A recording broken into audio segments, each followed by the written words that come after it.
Okay, so the brake drum's currently locked on the brake, pulled down with these two springs.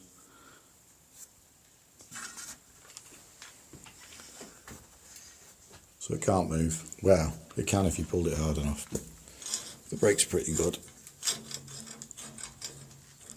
That's just the spring in the system. There's a spreader bar which can't kink because it's always held on an extension. So to release it, obviously it needs a bit of load on, but you literally just bear up on this bar and that's released. Try and hold the phone as well, but if I lift up on that bar, you can see it turns. Okay. If you want to lock it in the release state for winding it back up, you lift the lever up and put that in. So I'll just try and do that now. Okay. So you can see I've just lifted it up against the springs and click that lever in, and it's now freewheeling because there's no load on it. You can just wind it quite easily by hand, up and down.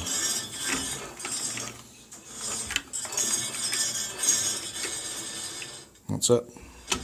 Obviously that now is freewheeling, which would need the brake to stop it.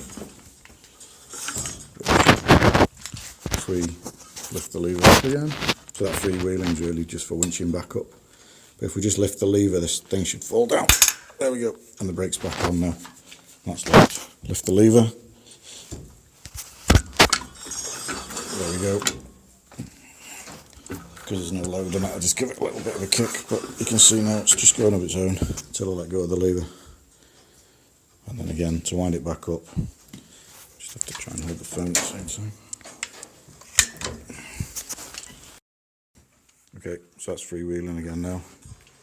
And we literally just wind the handle, one finger job. Very easy to wind. Up she comes. Not actually timed it, but only took literally a couple of minutes to wind it up from the bottom. And then if I just lift the lever up, we should see that fall down. It doesn't always fall down, there we go.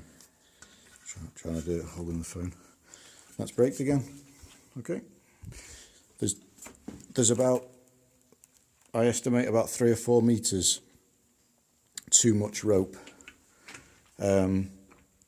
So probably the first time it's used, we could do with retying it at the bottom at that point, so that the bar sits maybe 4 foot above the water or something, so that when we're lowering, there's no chance of the excess rope getting caught up on the old steel work down there when we try and pull it back up again.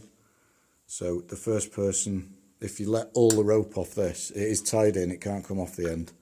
If you let all the rope off, the person that removes the first ever load off it, just get them to adjust that knot on the spreader, so that the spreader sits with all the rope out, so the spreader sits a couple of foot above the ground.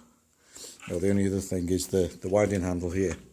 At the moment it's just set for like easy winding, but if you did want to lift up a couple of bags, you can undo this. Struggle to do this one-handed again. Just undo this. Mind you don't drop it because it comes right out. Might struggle, but right. It does actually, I don't know if you can see. Oops, I've got my hand over it. It's in my hand there. Comes right out. And then you can see there's another hole on the other side, threaded hole. I have greased them so they shouldn't rust too quick. And just put that in there. Whiz it up, just nipped. And you can see I've got the handle does revolve to make it easy.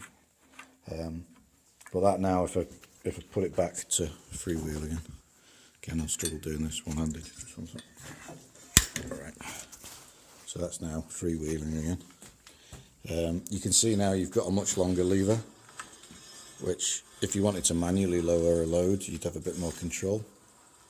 You know, using the handle rather than using the brake. But also, if you were pulling up a bit of a load, couple of bags or whatever, you've probably got a 2-to-1 advantage there now, whereas a 1-to-1 advantage before. Obviously it'll be a bit slower, more arm movement. That's it. Just press that off again. That's it locked. Probably best to generally keep the lever on the short setting, because obviously if it's going down under its own weight, this thing will be whirling around and smack somebody in the face. So, flies. Right. 200. Okay. So that's back in the short set, and you can see that's just like in line with the drum. I mean, even there, the drum with the maximum amount of rope on that's needed is still only half full. You can't see. Still only roughly half full. So you've still got a bit of a mechanical advantage there. That's it.